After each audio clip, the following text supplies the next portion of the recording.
We wish you a Merry Christmas, we wish you a Merry Christmas, we wish you a Merry Christmas and a Happy New Year.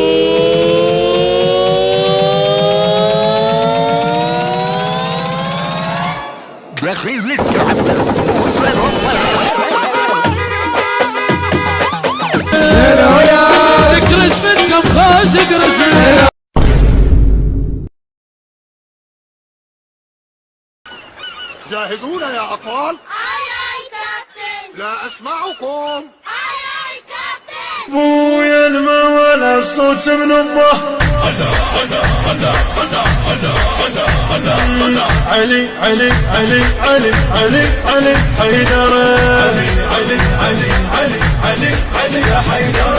علي علي علي علي علي علي يا حيدر.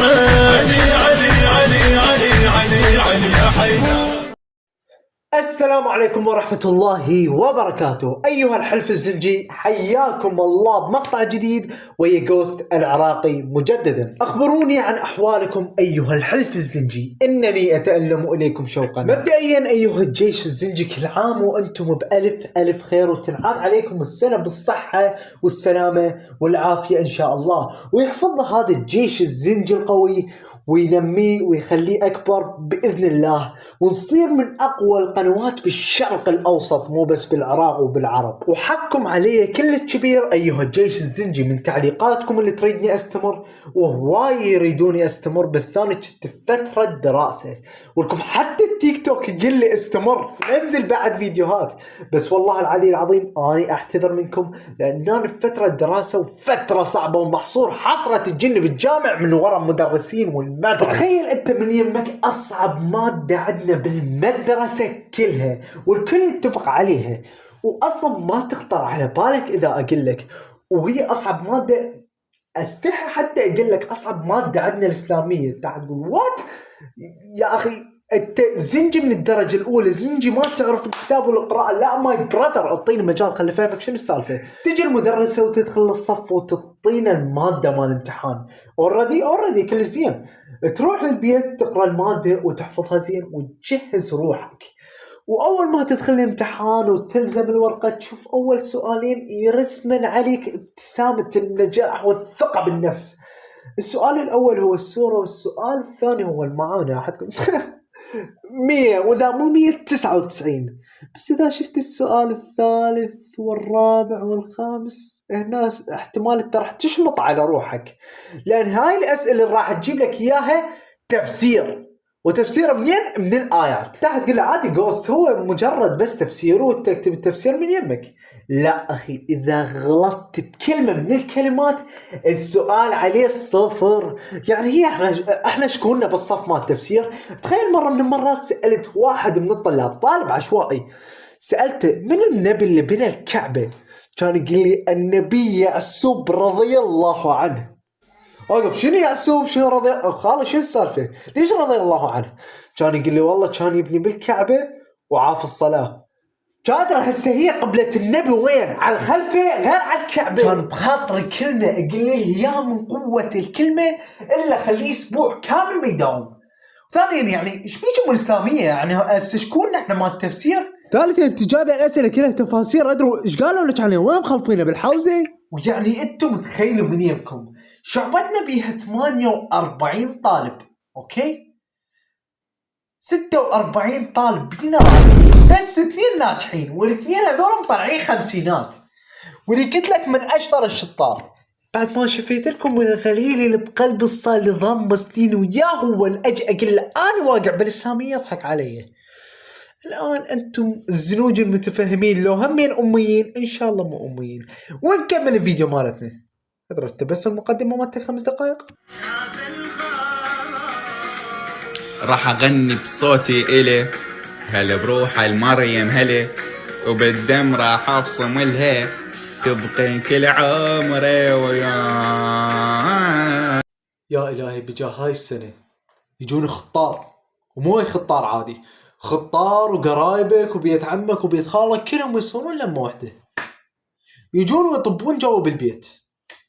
عمي ليش تريد هيج؟ الصراحة فهمك، يجون ويصيرون لما يجون خطار عندك وهاي وتصير كوما مال نعل بالحوش.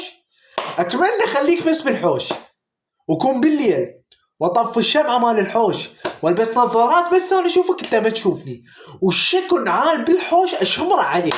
كون اصغر واحد يجي يطب للبيت مقاس النعال مالته لو الحذاء لو الشلوت لو الجوتي 45 لا محالة، وشكو واحد تكين اشمر عليك. حتى لو تريد تقبز من الباب اعطيك افعل شخصية جون ويك وانزع النعال وعلى راسك هيد شوت. كتلة من قوة الكتلة حتى خلي خشمك تشنى نفق من قطار يصغر. يا اخي الستة ضيعت مستقبل مريم، قرايبها قاموا يكرهوها، يا هو اللي قام يشوفها قام يكرهها. وحتى لو تجي المريم وتجي تبصم بدمك انت ما راح تبصم بدمك، لان اول مرة راح يشوفون دم اخضر، لان قاعد اشكل عندك جينات ما تمساح من وراء حركات لسانك. تعال بعدين بحكيك. شو بدك؟ منو هذا؟ يا احكي لا تحوف الضحك حاكيني منو هذا؟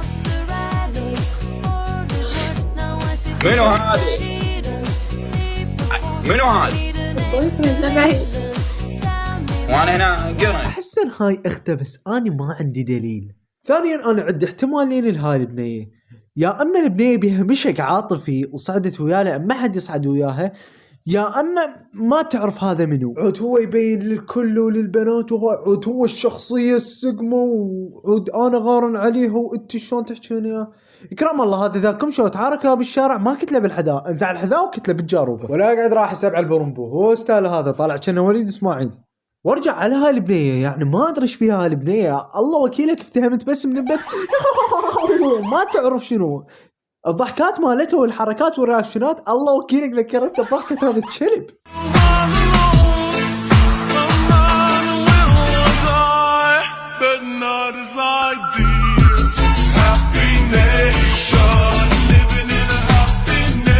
طبعا يا صديقي راح تحبك وراح تنعجب بيك، لان ماكو فقمة ما تحب فقمة.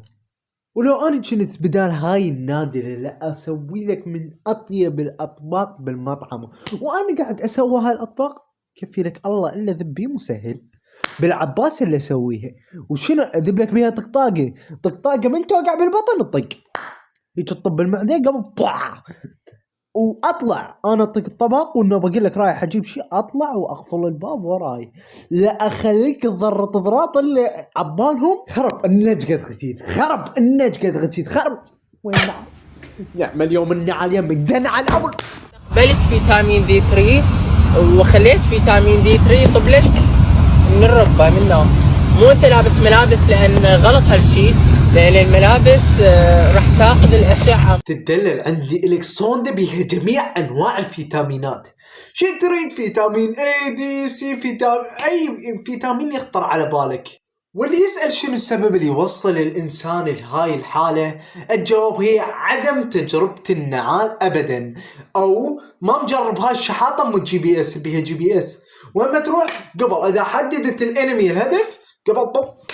وعين عزيزاتي المشاهدات، انت المفروض بعد لازم تاخذ كان سطيل وكرك وسمنت وتروح تبنن وتشتغلان عماله وتلعبن حديد. واللي تسأل على الوقت اللي لازم نطلع بيه من البيت، لازم نطلع هيك الساعة ب5:30 يعني وقت زين. يسوى المحبة والغلا وهو يسوى الخلايق. اخوي التلاجي مين ولا جون كوك، انت شرشبيل. مرة ادري شرشبيل عنده خلفة، يعني شرشبيل هسه حاليا حاير لو الزم السنافر لو الزم ابنه، لان خزانه قدام الوادم. شيء له علاقه بمجالك ولا ما تبي؟ ودي اصير دكتور. كفو والله. زين دكتور شنو؟ دكتور الولاده. ليش معنى؟ ما ادري احب اشوف العيال بايدي. وانا هم احب لما اشوفك احب اشوف الجوتي بيدي. والله يرضى عليك المذيع، انتم جالسين بمقابله وانت بتساله يا ريال انت شو حلمك، هو تخسوت عقب واسمه ريال، تجلس وياه تقول له وش حلمك، هو يقول لك والله ابى اجيب حريم ما بشوف اليهال. قسم بالله ما يشوف الجهال، هو ما يريد يشوف اليهال. انت قدامك امنك بفسخ الجوتي مريلي واطقه طقه على راسه بقوه الطقه الا خلي الجوتي ينقطع نصين بالله العظيم. وبالذات هو هذا اشهاب فلفل اسود. نصيحه الى كل المراجعين الكويتيين العراقيين الكرد، اي واحد فيكم بيشوف هذا الانسان بالذات يستأذن من كل المراجعين. يشوف اي واحد يقول له من رخصتك اخذ منه الصندل، واخذ منه الجوتي، واخذ منه النعال، واخذ منه الشحاطه، كل شيء قدامك وارمي عليه، وارمي عليه كل الصنادل والجواتي والشلاليت كلها عليه قبل لا ينحاش من المستشفى. هذا النوع من الوادم اول ما تشوفه قدامك بس افسخ شلوته على راسه فيه. وثانيا يا انت شهاب ملح مدري شهاب فلفل اسود، يعني منو اللي بيصير دكتور ولاده ب 2026؟ حمار انت؟ وانتم وش فيكم مستغربين؟ ادري انتم ما شايفين جوست بيتحكى كويتي؟ والله عيب عليكم، وانتم يعني بتشاهدون الفيديوهات هالصلافة العين ذي، وانت وش فيك اللي عامل فيها جنتلمان وجالس وتضحك وتستانس؟ يشهد الله عليك كأنك عصفور مهلس. بس وش فيكم تخلي اللايك وانتي كفشتك هالكبر وراسك هالكبر وبس تاكلين وتضحكين وتغصين؟ خلي لايك، لا تخلون عصب عليكم يا الحزب الزنجي، عيب عليكم. لايك واشتراك بس ضغطوها بتروح تنحاش من الفيديو. وبنهاية وختام هذا المقطع ارجع اقول لكم كل عام وانتم بألف ألف ألف خير، وان شاء الله الصحة والسلامة والعافية وتنعاد علينا السنة وتكبر عائلتنا الزنجية ان شاء الله. وكالعادة كان وياكم جوست العراقي، واشوفكم بفيديو جديد ايها الحزب الزنجي. Me gusta la canela, me gustas tú. Me gusta el fuego, me gustas tú.